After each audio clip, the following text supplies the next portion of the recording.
أعوذ بالله من الشيطان الرجيم. بسم الله الرحمن الرحيم. وصلى الله على نبينا محمد وعلى آله وأصحابه الكرام الطيبين. السلام عليكم ورحمة الله وبركاته. واغني ودا حكوني ودا خانتا كوني نندو خانتا نندان يمبالي ودا الله تيغا كمني ماما كمني Allah bedo tiga ndengan kawa wakatin cu ado mama ndengan kawa wakatin cu. Alhamdulillah hamdan yaliqu bi jalalihi wa adhim sultanihi. Alhamdulillah ala kulli hali waghini oda haidome arsa sira nabawiyya wa siratu nabawiyyan kama Allah farin cira sallallahu alaihi wasallam o fay ke taga tumundenga sira nabawiyya lenki juma muharram tanjike aga gemme hijran chine 1402 wujune ko mona gatido tan gatido fillo kenga gemme septembre kaso tamro segunga alhamdulillah tige ngalla da wahidu alhamdulillah waghini asira nabawiyya ko mo gedi kona hada mo be Allah farin tira sallallahu alaihi wasallam natu hada mare men natu ayande manan dina ngan natu nanti dina ke jope mo be dina ke jope kote nya ami jope noy dina ke kote nyani Allah farin sallallahu alaihi wasallam agi bo qabila be dambe gumago da suko na lisiga be genya akabila ke asadu salama gongarini Allah subhanahu wa ta'ala ma sugande khafuna bugu sorokuya mushriku ni nyani khidi jikuni do me do yirura ko do me do hora ko do me ido tondun ka ko do me do laydi timeng do me na lawara bangenga na lawara khoro mogonga agi khoro agi dangi marahilu no be agi dangi dango be ala tima gondo gigira ko nagani na lawara jula hunga na lawara yahunga ti asayida umul mu'minina khadija bintu khuwailid waziratu rasul sallallahu alaihi wasallam alla fare ministry kengene awya limanya khadija bintu khuwailid ya garebe gedi ina burendi me yonkinkine alla fare nga sallallahu alaihi wasallam na alla dina kedema ya garebe jibril alaihi salatu wassalam agede alla fare nya galinta aljanna loyenga ageti Allah farinda nga sallallahu alaihi wasallam hazi khadija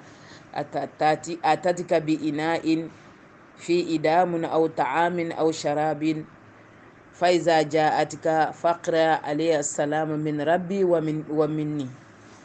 wa bashirha bi baytin fil janna ila akhir al hadith na nyagalindi ti kompe aljanna no nga kompe be Allah subhanahu wa ta'ala ge malaydu tu yakare na nyen kama afalle Allah fare sallallahu alaihi wasallam ageti yagaruna gati andu gamposu yagarin ju Maryam bintu Imrana wa Asiya bintu Mizahim zawjatu Fir'auna wa Khadija bintu Khuwailid bin Asad wa Fatima bintu Rasulillah sallallahu alaihi wasallam bin Abdullah bin al-Hashimi al-Qurayshi. Alhamdulillah Allah farinti yagaruna gati be gamposu duna yagarin juwa afana ni Isa ma Maryam bintu Imrana wa Asiya bintu Mizahim kengene Firauna yaqinga wa Khadija bintu Khuwailid sikandene Khadija ken megene Allah faran wiya limanga sallallahu alaihi wasallam ada le nyagari Fatima bintu Rasulillah sallallahu alaihi wasallam. Alhamdulillah waghini odi foko sira nabawiya ngana li tora be gedi Allah faran kita Quraysh ni maga mushrikuni adi gedi siga gote be utuna Allah faran cagata toran damben do roqin dambencu digamburunde dogare igatini siki tongun kane serelandi siki tongun kane bari angana siki tongun kane tongu ke malina gangi jimen qosono aga dangini tanga aga cedde aga dangini tongun nyani tongun ngale gedni tongun kai garen khagi dalo dalla garen nyani soroli na wuretwa. Alhamdulillah Allah fare sallallahu alaihi wasallam fa abutu ne nyanya de mana safande ngaga sunono danga aga memene danga aga buten qotoni ni Quraysh ni do fofo sugana raga sikido Allah fare batenga tinande mana nin to birene sere suntanga Allah sere da sere lanti fonya nanga ninke Abu Talib to birene Allah fare sallallahu alaihi wasallam lenki orin jofe fabu tugunnenga a fatiyenga aɗo wuyallemma ke sallallahu alaihi wasallam kengedi khadija bintu khuwailid ori o masala quraishu ngedi meñi qabila muma ngedi meñi na letara be safa jambe letara na kayti be safa na laydu be safa na daga loga alkaba yi na dulle jamba allah farendi qabila nga bani hashim aɗo banil muttalib qabila muma yagarendo leminegi bogu min makka na daga sha'bin fi butuni al awdiya ige daga taxuno ngaydo dulle sino sikki magarini allah subhanahu wa ta'ala ga safa dankiniya safa dana yugu keregi nan boken qabila nan cigi nan tonti dungene kuga to ko dulle nga kuga yige non ti dungene abada hageri kebe safa gare nyani fo konke fona gurja ke suni allah subhanahu wa ta'ala de mande nyai khayfare ke danga sallallahu alaihi wasallam odi foko ke suwa alhamdulillahi rabbil alamin waghini nali nangiri kenga sasa nali fabutugne mpati nga kengeni abdul muttalib aba talibi fabutugne begeni sikawre agedi sorogo kisimen pati empalle ado faben pati ado saren pati ke fabutugne anya da sanaduya kengena aba talibi ali fabani kenga alhamdulillahi rabbil alamin hada magana bire wakati ananga kota nanga kala fabutugne ke wakati li khore li janguro nga ado khoso janguro ngodo khoso quraishini kafirini ndutuketa nanta ga sagabe antigili kallen chaganyani odi foko kiyanga una sage anti tubaka eri katei nanti nalisiga kama nanti aba talibi ande wori oda nyani bane oda nyani qabila bane o yani kisma bane anga rekere me muhammadu agiri sigabe nyongo agoro wara sigabe agoro sigindi barabe agiri lebu be soko kama agiri tora be soko kama agiri rogoye bero o alla ni kube agiri lebu ye bero alla ni ngado alla ni chabote adi rogo adi yewnandi adi yankandi soronya adi qima begiya adi dagamme begiya anyi medikentu o kuyme ado yimeni rogo ado kismani rogo fofo sugeri ko alla ni botu ada sunya sere duru ada sunya jahannaba dunki sasa anna sefe kita anna ko sado alla ga mogo be nyano da nga gille menaka allah fare sallallahu alaihi wasallam ay siki fa butugunen kamma ati kalima wahida bas eni digambane pe amurna hamaka ken digambane hagana ko bane oy fetene bakami allah fare sallallahu alaihi wasallam agir kenko abu jahali agot adire fa allah ko neke dire ati digambane ani do kenyai ati digambana ndo kenyai ato kuna nantore menyananga sasa digambane kebe angeri ko ako ona nya diga mutami anda sel angeri bane ya muro kudanga o maga o kwinyana diga mutami na kinanga ati digambane kebe nga muru na maga kengene hananti kembere suterin keketa asudi toron cigindi ata hananti la ilaha illallah ona pete baka men keda la ilaha illallah bani anin keda hana hanga haganati la ilaha illallah nkeda hafete bakame on taga gajanga on taga werene mi allahu akbar allah fare sallallahu alaihi wasallam agire keko idi kitun karame ita bada keke nyageni on ti dunga nanda bada magandu toro on ti dunga nanda abada ngere kebe ko on ti dunga nanda abada allah fare sallallahu alaihi wasallam ati kenya ninda hani me kiyayde hagana keko nda haylungono hage mi keko hage wutu siga sunke da hayme hage wutu no kusunke da hayme hage daga no kusunke da hayme awa ke diga me aninda hana kana hagana sigi ke kama hagana keko la ilaha illallah gajange tanantinke da hana kangaw anyime ke bani yani allah fare sallallahu alaihi wasallam asigi ke tonwa kamma ado ko allah komo idi kiaro ido mena ganga futin pute jire magari ni allah fare sallallahu alaihi wasallam fa abu tugunne kallegi jiginde wakati be kallegi jiginde wakati be kafirin fa abu tugunne kallegi jiginde wakati be kafirin kurisigi ay munga etidanga sasa annan durogoto annakeko han angana durogoto angana keko kenya lungoda wawna ankisima dina nyana anko dina nyana maga boke dina kama muhammadu dangadi yalli atarghabu an millati abdul muttalib annanka ampaba abdul muttalib killenga la kerem yadanga Allah farengi sikai munga daime annati la ilaha illallah yawmal qiyamah nanya hujja indan naganga nasiganda Allah naganga korakon adiga menya lebu nyani nga kanne simo nyani nga kanne arabu nga nkana masabba nyani nga kanne kenya nga ngemi dungi tolongono tongukia ameni wo kabila ngarsa sorobe ni yonki nga soronga ikilu nga soronga yakulu nga soronga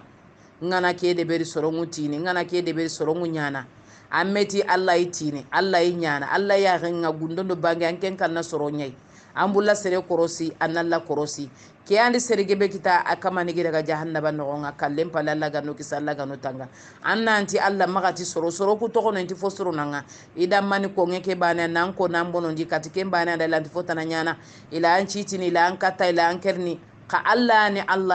ni kirindando birandanga Allah ge mikiti kebe kenta nyana konne ngana kita nan kira linga Allah danga adinya do manne anna aljanna kita amanya nan to konna ko amanya nan tinta mulla amanya nan tidallawara kiyani Allah gada hakli sire kunai bege minya silami annanya hore ange minya hore annanya silamiya kunya khalifa Allah gana kumenya khalifa bonondini mutamu bin adi adalla faren khalifa Allah gada daga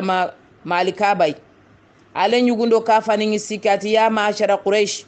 adi quraish nin damma makanko hanatu muhammadu di nke khalifa nya no ngade sere su gana jofe muhammadu akaman pinin ke furenya kembra na jofe muhammadu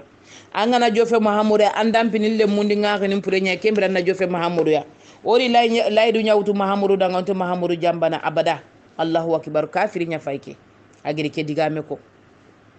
Allah farin ta fare ade rakani filisalli ade tawafunde beri kembira daga suke da batin nan daga tuci yugo lanta ga sagono abada quraishin to dunge muhammadu geran khalifa nga odunge wonte muhammadu jambana ta muhammadu ga jang Allahu akbar Allah gana khair kinoy o ku islami duru fay ko onti me khalifa Allah gana ona daga honnen kir salan kafiri nan daga da batenga nali anga kin islamin kiri ke kafiri ti islami la idullaga kenya ni bege minya islami annanya hore ku soro idi mushrika go digambani ko ngano nyani horo nyani jikusuru nyanya tongun ko ngini garenti ko ngini ti jambetu abada Allah nti jambe mula ko benyi jambe ne igala laydu be uti kala ke laydu akamma hada munu bate ke laydu nyani to hora ko nyani ido munoni naganya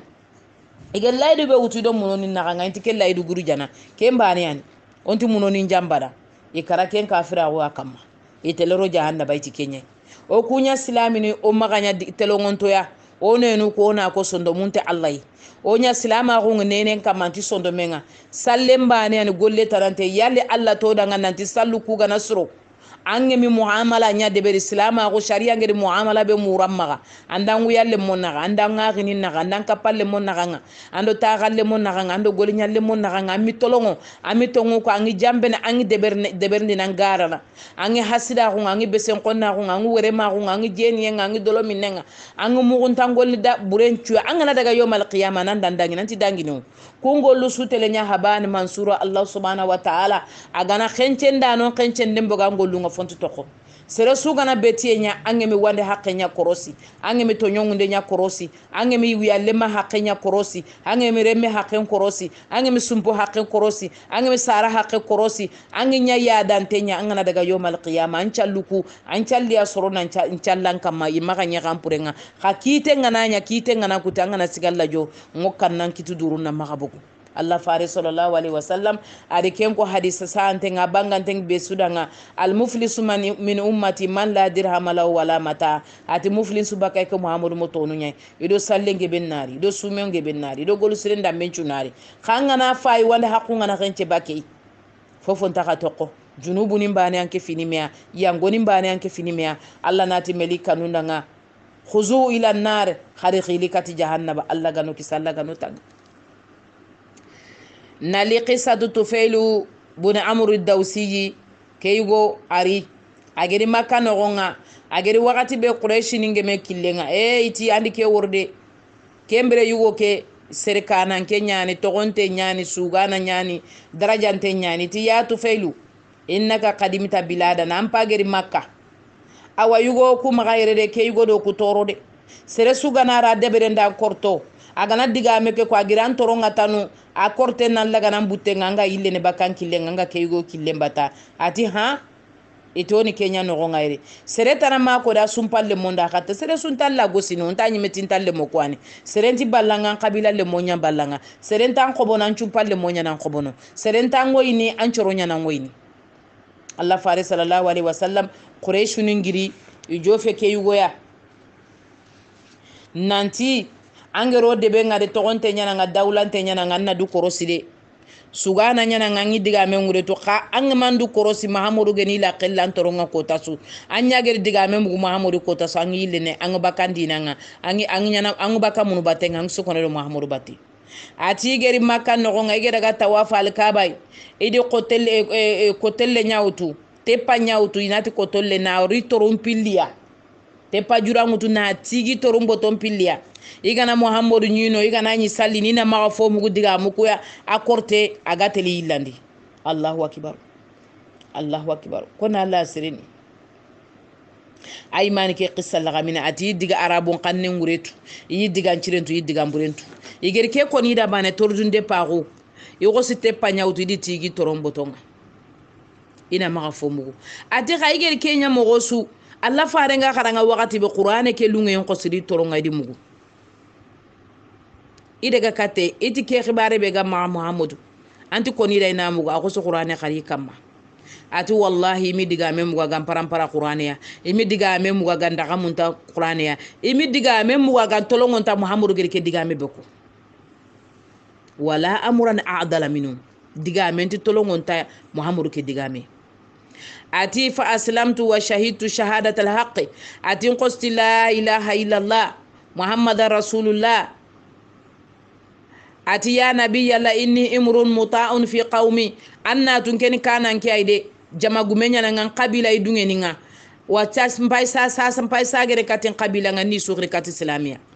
annalla nyagindanga alla na kawa fi nyangindanga ngana daga ncoro ku ngana ko ga dungeni nga Allah fare sallallahu alaihi wasallam aduwa daga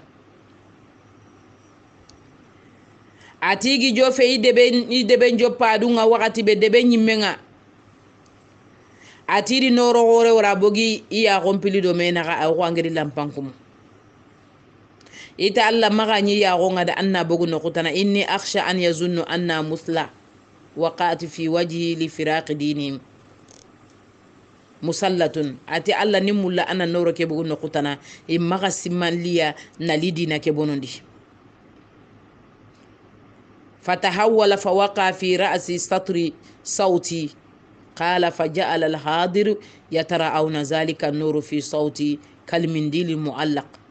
ken noro ko sinyago nyinko la bogi nyinko lambange na logi nga antino ko angedi sondolunkum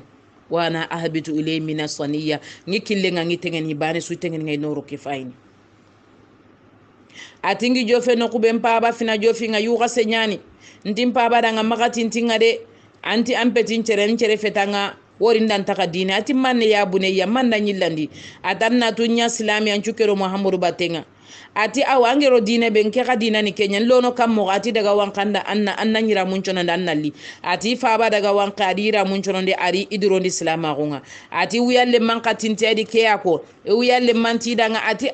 andi nani gadina nya wori kinananga ati daga wankanna nyira munchono nda ga wankadira munchono de atiro islama gonga ati i qabila ntokoni dawsu idi dawsu sukhiri qabila mu maita sunanya islami qigilele ile sagene katima kaida galla faren cagata sallallahu alaihi wasallam iti ya nabiyya la innahu qad ghalabani ala dawsin zina anna tu dawsu de idi yonki lungunya botude iga jeni yekebeya iga yakarun kutiyebe iga sange kebe ibara falle fayni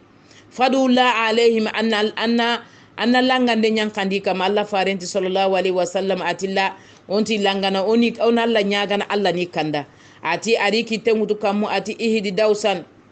ata dalla nyagan kama anna dawsu anni qabila ke to ni dawsu anna qabila ke suwara kanda killen kama farji ila qaumika fadum waraqibihim daga anni gangu kata Allah yannan chono meke butenyan kandi anna hinni yure ati daga ati gero nyinyen kama dawsu nyinyen ay gedi be sukri asunya islamiya ati badru gajangendangi uhudu gajangendangi khandaki gajangendangi kembre di qabilan cugiri afumu tancege kay tanyere ka asu qabila mumantubi nya islamiye ato yanka madina nogonga akota Allah fare oga tengena Allah fare misine nga jamancu bugu go fayni qabila mumanya islamiya Allahu akbar ati geri kebe kita kurenga akota Allah fare ngeri tagandel be kita kurenga agere khalisi be kita kurenga agere khanima be kita kuyenga tamise ngoy nangoy nyogome ngoy sugo ngoy jogo ngoy ado naburu jura ado fofoso atadi tagandi sahaba ni nagangari fokini ido kabila sugi yankada sukuma sunan babose Allahu akbar ati itogodo Allah fare mbate sallallahu alaihi wasallam fatu makangarini kada Allah wari subhanahu wa ta'ala yugubane daga kabila muma nyautu nan daga na sugangu kati islama kunga asunya islamiya Allah gana khairu kinoy Allah gana ole gerun churon Allah fare sallallahu alaihi wasallam Allah da bu temura tiku sorobe nigi tubi na likateya na liti islama kunga Allah fare sallallahu alaihi wasallam agille taifa agiri togobe ur taifa agiri bunto kasabe ur taifa ma zala quraishu ninga ido sabotation ngime ido soye ngime ega pakapake ega soyin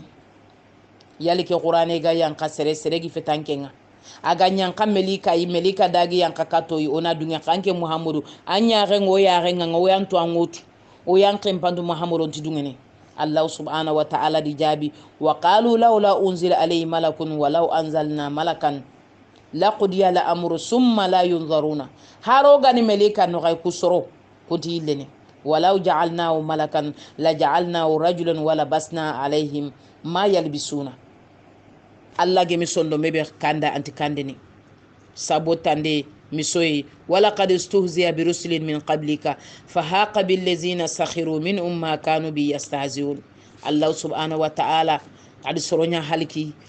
sorobe ni gisoyi e khayfarunga igedi sabote Muhammadu nyamunyano ati kusoro garini halkiya Allah fare sallallahu alaihi wasallam fabutugunen pati Allah fare sallallahu alaihi wasallam fabutugunen nyonkin bogo akor la ilaha illallah kono kenyan suno gorendo karisa gorendo musiba goren Allah fare ma sallallahu alaihi wasallam Allah subhanahu wa ta'ala ti Allah fare da Qur'ani no gai anga mulla na dukeri kusoro daga minga kande miga lo salama gunga anga mulla na dukeri miga kande intanke ma anike Allah ma Allah fare sallallahu alaihi wasallam fabutugunne afati agifati sinebe awiyalle ma Khadija bintu Khuwailid ummul mu'minina waziratu rasulillahi sallallahu alaihi wasallam Allah fare ministry agafati kenci ne bane inati kenci ne daga amul huzni alhuznu ken sunonci ne ani kenga amul huzni hazina rasulullahi sallallahu alaihi wasallam huznan shadidan asuno gore kesineya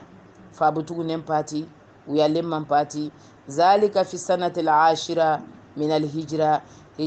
min al-bi'sa khayfara gonci nan tamusinani oma khadija fati fabutugu nem qafati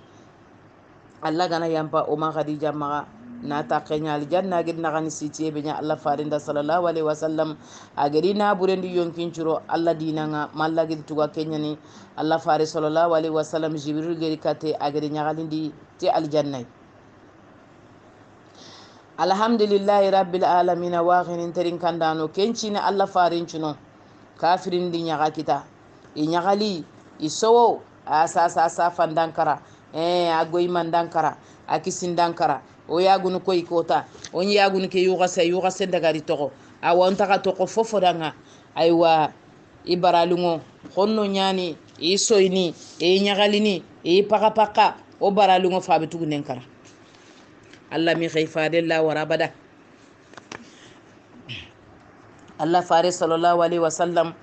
Allah ma la wara abada ko honno danga amala wara abada ko honno danga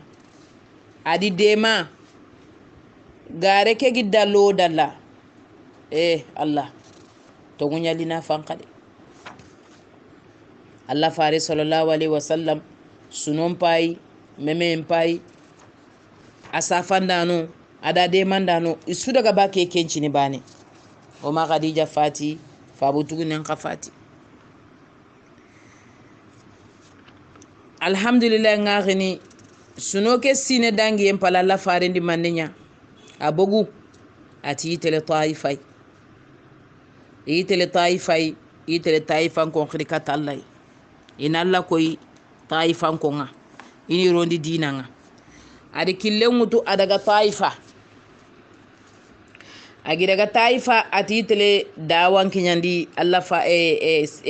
taifan konga ina nyille kati alla dinanga nambugu munu betienga sasa ado kombo kati taifa ado zaidu bun harisata e bogu kenya nyida bata gorondire menyani agol nyangana nyani ade manda nyani sunon chine ana abogu adaga taifa agidaga taifa di bito tamianya taifa ga gangundini ana lo kabila ni no nga soro goroni su gangu kata laibara o dangi ken kisanga na sagi taifa ko mbara nantinti illene ito ko munu betienya edile munu nya wara na gulla ado to ambelini ina gulla maga jogini tando bompili su ferenya ndele ne bakiya abogu taifa no nga urunte nyambogu agibogu wakati be adaga taxu yitte ngure Allah fare sallallahu alaihi wasallam adalla nyaga duwawu kebe safanda no ngedi safannan tade khara taifa no kunga ken duwawu keta wa in kana dhaifan haragana nyadi salam ponte ay duwawu ke gona Allah fare sallallahu alaihi wasallam duwawu kote nyani duwawu kendente nyani agidalla nyaga adalla nyaga Allahumma ilayka ashku dufa quwwati wa qillatu hilati wa hawani ala nasi ya arhamar rahimin anta rabbil mustad'afina wa anta rabbi ila man takilni ila ba'idin yatajahamuni aw ila aduwin malaktahu amri in lam yakun bika ghadabun alayya fala ubali ghayra anna a'fiyataka hiya awsawli a'udhu bi nuri wajhika allazi ashraqat لا الظلمات وصلوا عليه أمر الدنيا والآخرة أن يهل علي غضبك أو أن ينزل بسخطك لك العتبى حتى ترضى ولا حول ولا قوة إلا بالله أريك دعاء غرا أيتاون يتمري أغا يتمري نقبي كني سوغانتي سردينغي نياني serdinge ke serobe ni serdinge ngena tintal le monya na gadi asumpal le monya ni adaga ken serdinge adaga taguno agiraga taguno nga kun qala alhamdulillah sumpu ke be gido mena nga ayuru mandeli sondo menga ayuru mandengeri sondo menga idi fay golnya ngana be gi maga itida nga ken to ngene adasa kelle menega golnya ni maga adina ni nasrani nyani chrétien nyane akota eti anna unqudan min al-inabi anna rezen kinge wutu ado ji ado qatti anna daga kine ke yugo gata hono doke agi daga agi diga nen kine wakati bati bismillah arfauta adiga agi diga wakati be abdasa isiki ati angere ke digame be ko kedde be soronti ke digame tu Allah faran qadi trindi sallallahu alaihi wasallam atan qaba kaminne an ka fedde be ke sirati ay ike nasrani nya ike baka nainawa Allah farenti danga atambugu de bisre yugu sirende be nyani Yunus ibn Matta lemine kedi trindati yala ngu Yunus ibn Matta ti ande be nyimme nyani xey fare nyani ngaari nyani yugo lemine le sema ay sikki ajimi kata Allah farenga adi tengen chumbu ada ki tumpili sumbu amila Allah farenga kuita gunu doke e fayin ega fayni ke ta lemine ngeri katiya eti ampageri ke yugo sumbu yugo ke anambono ndini ade ke yugo gana ado sede sugeri me wor korte nyani maga ganyi landini ati danga ati ke yugo menti nyinye ke kama ke nan nebi nyimme nya hagantetu e kulle seme adasa geri kentu keretiye nyana yi maga sefo fen nogonga gannin keretiye ni ngutonguntu alla geri kebe safa sefe fonga e gollinte sasa gallu nyane geri tongungori igibere igeri tallo tongun kama iga gare mbangandi ni sorondanga to ano yogoni tikenga dasa atubi anya islamiya alhamdulillah tige ngalla da waido Allah fare sallallahu alaihi wasallam aga kenyai asagante aga salini yittengure Allah subhanahu wa ta'ala adi manenya adi jinna jamanya warakata Allah farenga igi terinke igi qur'ane terinka ya gagaro silama gongo do silama gonyi letele kati qabila le monga iginya islamiya Allah subhanahu wa ta'ala de mandem pai Allah farenda sallallahu alaihi wasallam agi sage baka ken kille ke tanati aga nonga wakati be ayarenga tebulle gore ayyan kana jibrilu ado gide melika ngana gonga jibrilu alayhi salatu wassalam ati ya muhammadu gide melika pai Allah gide warakatanga nanti kusoro gedan toro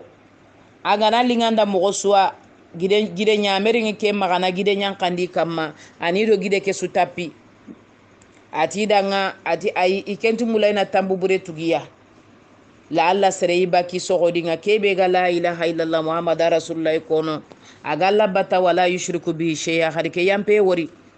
keni sondon qurela fata maide alla fare magado yurumande ati kenti tambu bure tugani ya la alla worni fosire be gi sogodinga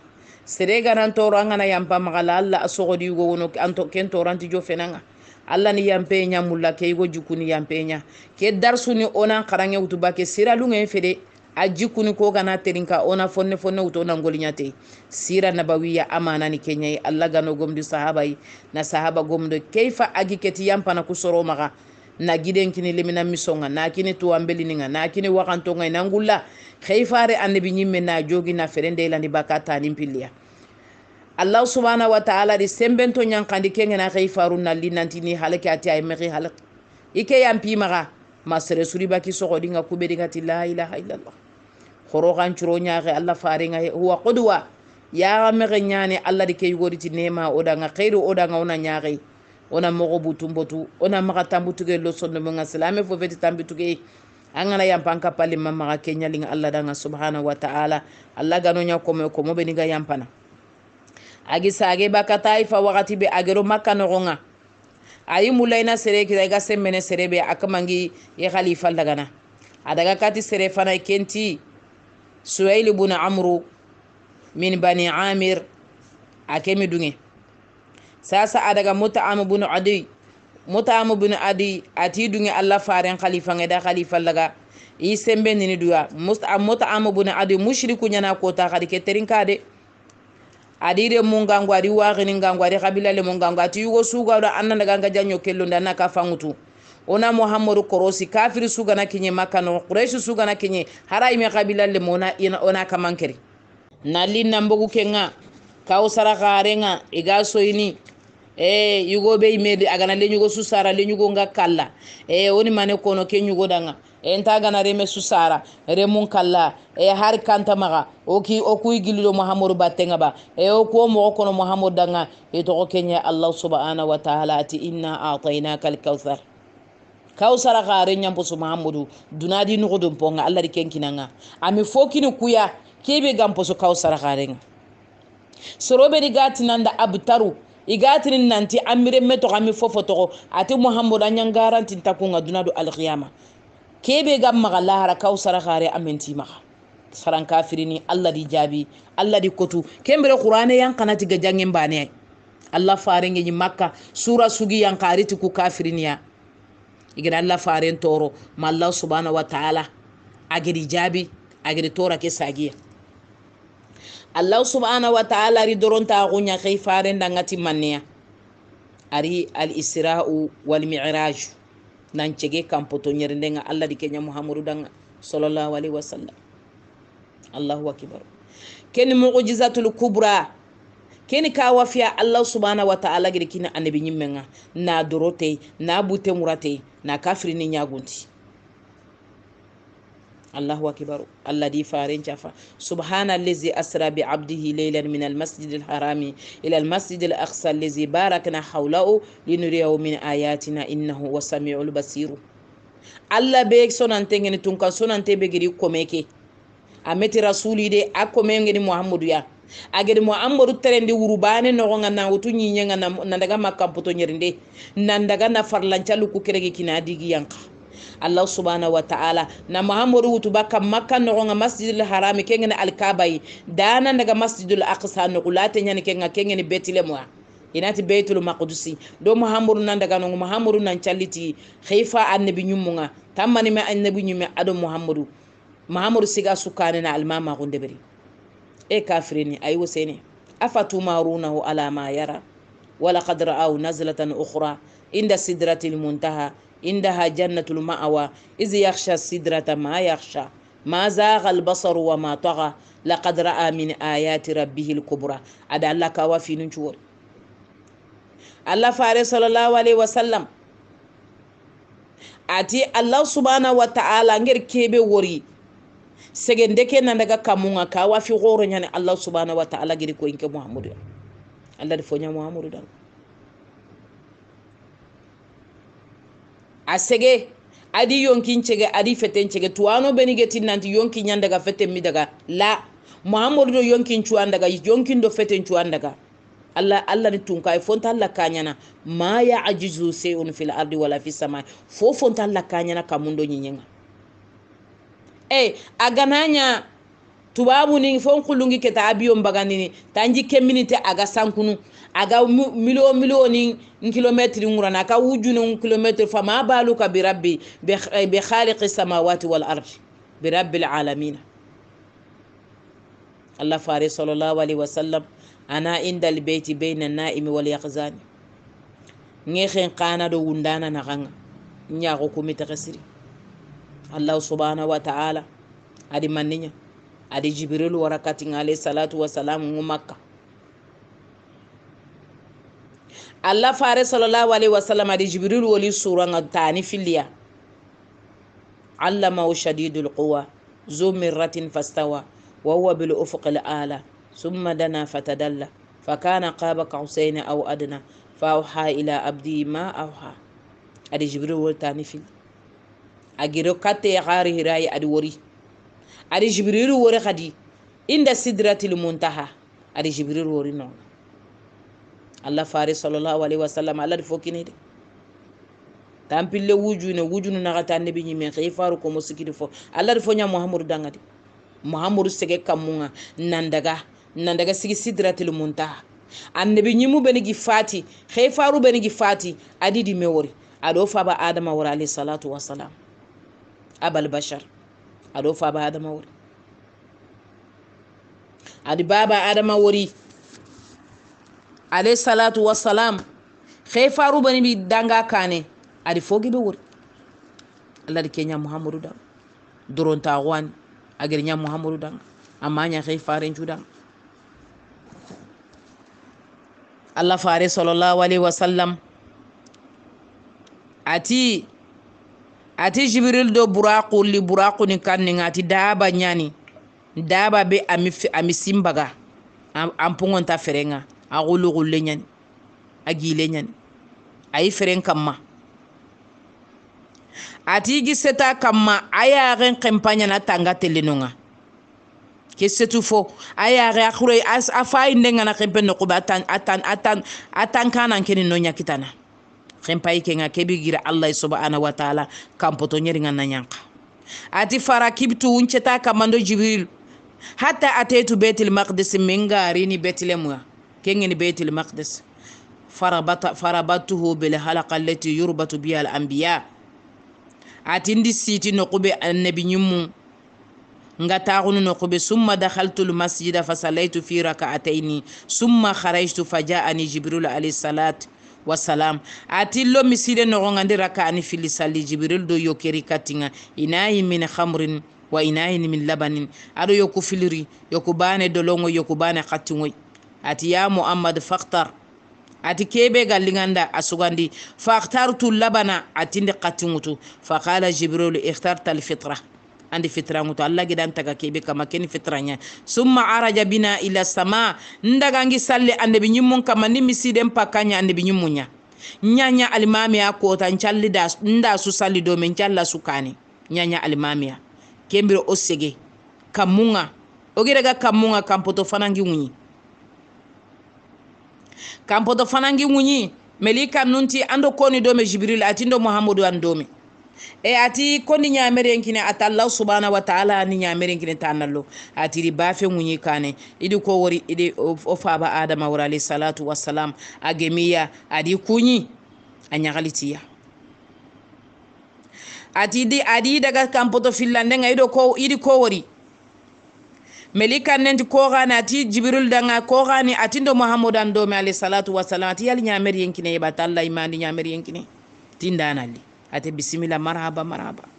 faiza ana bibnayl khala isa bun maryama wa yaya bun zakariya atindi saga fillare mungori isa bun maryama do zakariya alayhi salatu wa isa bun maryama ado yahya bun zakariya imanin pilliyani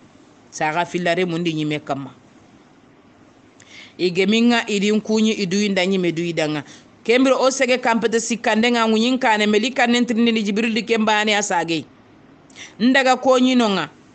ndaga yusufa bun yaquba alayhi salatu wassalam atindi khuredo nore wor yusufa imame wori atindi nya alla di duna farampore na takandi fillo adi takande kini yusufa kenya ni yagarungeri kitunkutu misra no ngado yusufa batenga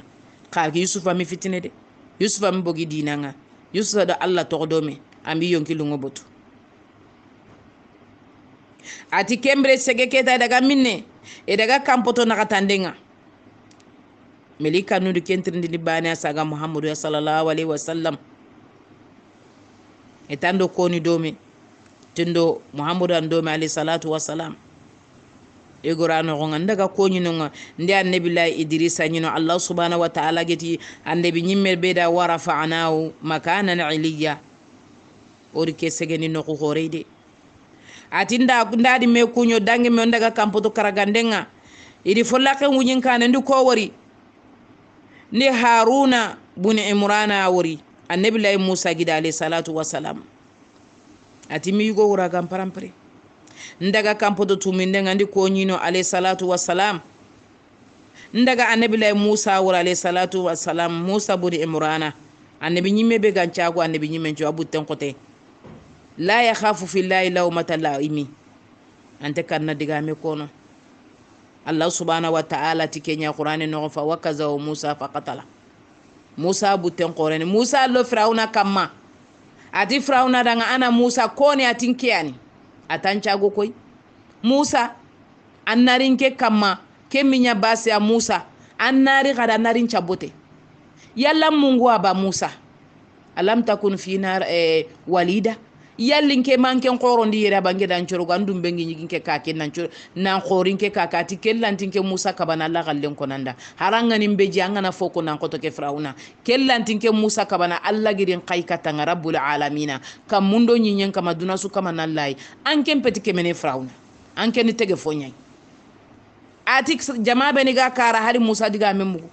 aya dallo e ya danganga e kiyani e je sere sugaru na miningan karanga de tunkanyugo idi firauna butundi atari musa diga mumugo musa gedi logo min kan nogonga ati musa ngari yango bedeberi nandaga nguru andaga do dunandi serekeri musa ngamuru no mankita musa tambo nginda nan kawankita lan nankere musa kendangi empalle anna sagu annara nakiyako atari kumbe fitinangiri balawngiri khonnagongiri musibangiri fi sahih bukhari adi sasante ngane bilay musa agado faba adama wa alayhi salatu wa salam atanta adam atinna abal basharati o faba nanya iba atando toro de ando toro ande jikken ko so anya nya sababu yago bugal janna gamsilen ko men tampini anya ndi yangonde be Allah godo sedi baka musa men kanna diga me kon Allah subhanahu wa ta'ala di sondon cagen kine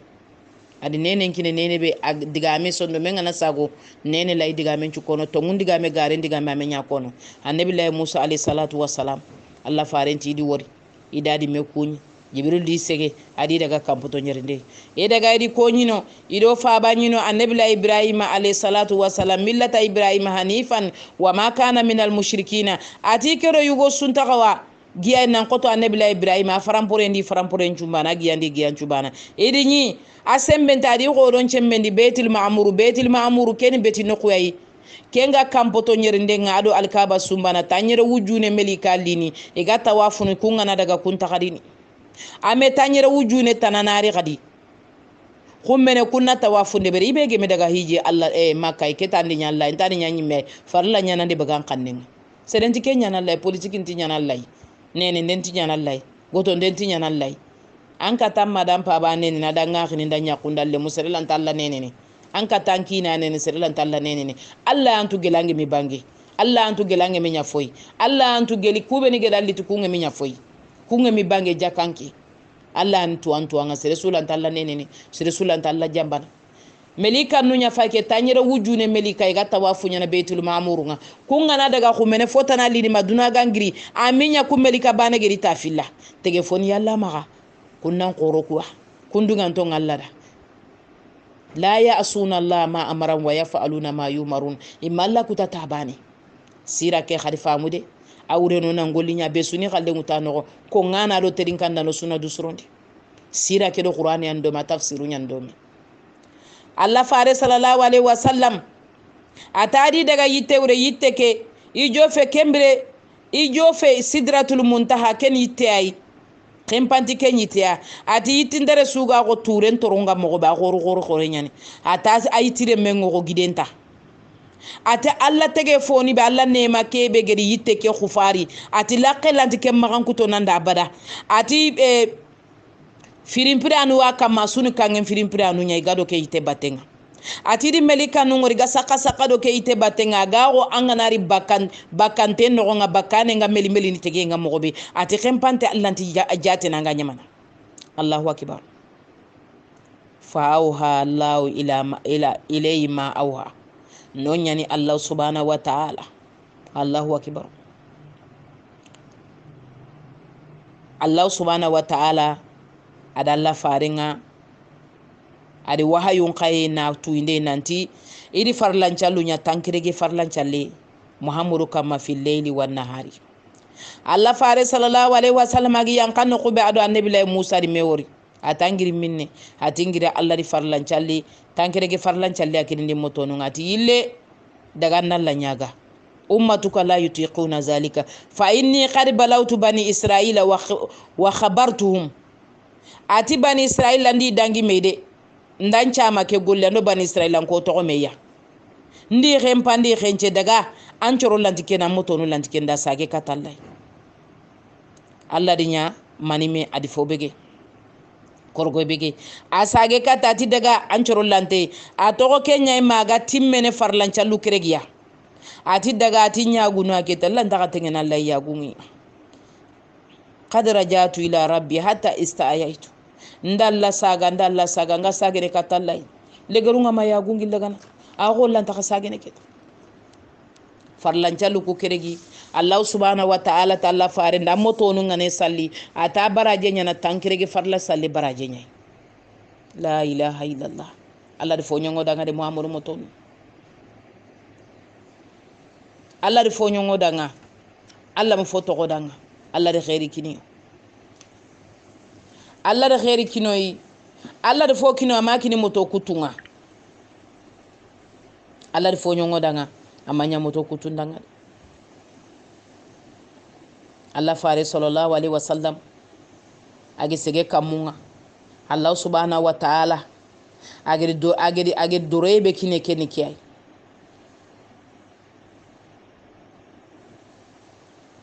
Allah fare sallallahu alaihi wasallam adi kawa fini nyawurno agi sege kamunga ati dangi jamai sege no ngima ga sege no keni merenyai igadu jarumbana igadu bogo neti jibrila ko ni nukuya ati kunu sorai sorobe ni ga maganche fendi idangi jamai inogon kani lanti wuti tu ko ni nuku ati ribayiga nompe ati dangi jamai ti fure ngi kara ti sire ngi kara hitele tufe ti fure kay ga kamuni ti ko gani manni ati kwani ya galle mo boni ga wiya lemon to ko kompe no halale ga bakay ga tele jeni sella uyalle manga maga yakenga maga kompen no halale nyani sunna do farla ana kento ko kompen no ngani du siti ana daga sella nya garumbangi alla gano kisalla gano tanga alla gana besu kisi khorontu bi katalla interin kandano qissa ke sira ke manani besu gado anga du suroni ni mo banna du suroni anga du suroni ni mo be anna du suroni de adangi yagaru be ni ga kina ni jambana wuronga ido wani yugunga dome adangi kunya garu hal halada suko corona du surondi Allah fare sallallahu alaihi wasallam adi kawande nyawori kawande be khempa gantei adi kengori Allah fare sallallahu alaihi wasallam agi sege kam agi daga kampoto nyorinde Allah bangi adi kawandu ngordi adi kawandu ngori khakesu ageri Allah ko moko Allah ge min kanda ikori kande ne de ito Allah fare ngai to diga munya kono to diga munya kono diga mu be gante mu safe ni trindi nunya kono Allah fare trindi ndo amuru maga trindi ndu koy na ngan nanti ngan yeyi mentu ku maga nan tubi eri sabotande fofosu ita Allah fare nanga sallallahu alaihi wasallam ageri wakati be illengi kere ati makan kondanga ati wuri hanatu nanti Allah subhanahu wa ta'ala din cegendi geli kampoto fara makan poto nyerinde ndaga betil maqdisinga kengeni betilamoya ndaga ncalla nabi nyumun kane jibril di ngutu buraku ngadi ndaga ndi kampoto fana ngoku ndi filla wo ndi sikka ngo nakata ngo manyerunde Allah subhanahu wa ta'ala di farlan callun kininga tindina nyanka farlan callu keregi fejiri ndo salifanando laga sarando futurondo sogfo Quraishi ninga no ngai qaru yogoni di kitulu torunga yogoni di kiteli la kenga yogoni di kitun ko timeta ay garen ken kempani kiyai andi ke ka ko kadi muhammad andi ke ka ko muhammad ken digan qoreide muhammad andi foko de yogoni di kitelu torunga tinna maga mugu nyenga kenin kamunga kenin kama kafirin ya fayku te galla fare ngarandi Allah de kenko andi bi nyumunda ngankane muhammad kumbe ni soronge di garandi mahamuda mi jonga nganti leger nanga khayfaru ndanga kane sorondi garandi kayuga seberinteni kayuga munyinteni daga kata abubakar sidiqiya ya bina abi quhafata anda menyange mugagere ke digan qorebe ko muhammadu abubakar sidiqa ken sere ka muhammadu diga mun ko nadi manne ko muhammadu ta Allah di wutu geli nyinye makka mu ati muhammadu giri ko ari tongun ko Allahu akbar Allah fare sallallahu alaihi siddiqul umma Allah subhanahu wa ta'ala di kayugo to ko qur'an no thani ithnain hizuma fil ghari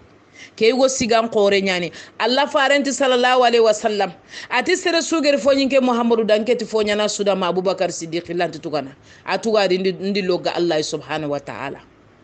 nkeda abubakar siddiqi nda tugadi loga Allah nkata abubakar siddiqi tugana adin tongondi wakati be soronge din garanti adina burelinga wakati be soronge din kuma nda nguru baka makka no na madina kille laga gidin kummen no nga adi duna toranchu wordi batenga dire mu lanti abubakar siddiqi tugana de Allah nkata tugana Allah gadi ko qur'ani no nga di bangandi atugadi ngallai Allah fare sallallahu alaihi wasallam agri nyanga man khate be wor agri tora be wor kusaran kafirin ma agri leseme be wori fa botugu nempati uya lemman pati amulu uzun sunongoy ko ga sabota ndempa yakam muhammadu ti dungena ndanga manga na gide ke karaba ko kama maka ku gidu gore mi ga nyajurai muhammadu ti tubi ndanga manga di wara la kunyana lok deben no nga ro kholun na nga sunanya wara la ku gunne so ganteni nga asuna nchigi batenga muamuru amma kange ngana manyinya ngana nyakange de magide ngana fofosu kebe hakele gelanta wutu mamelika ne aga nyanka malaga ni kitabe ngini meli qur'ana kini melika na daga yanka tato kunyinye muhammadu haranga na sege kamunga o hajunti kenga ondu dungena ndaga Allah subhanahu wa ta'ala muhammadu tudunga na malaga ne kawa finyanga kawandenya ati yalin ke fete khayfari ba adamare me khayfari hal kuntu ila basharan rasula nkeni tege komai khayfari aninga haga kebe nyaga ninga ku nkelanti keda Allah nkati keda Allah subhanahu wa ta'ala siginto adi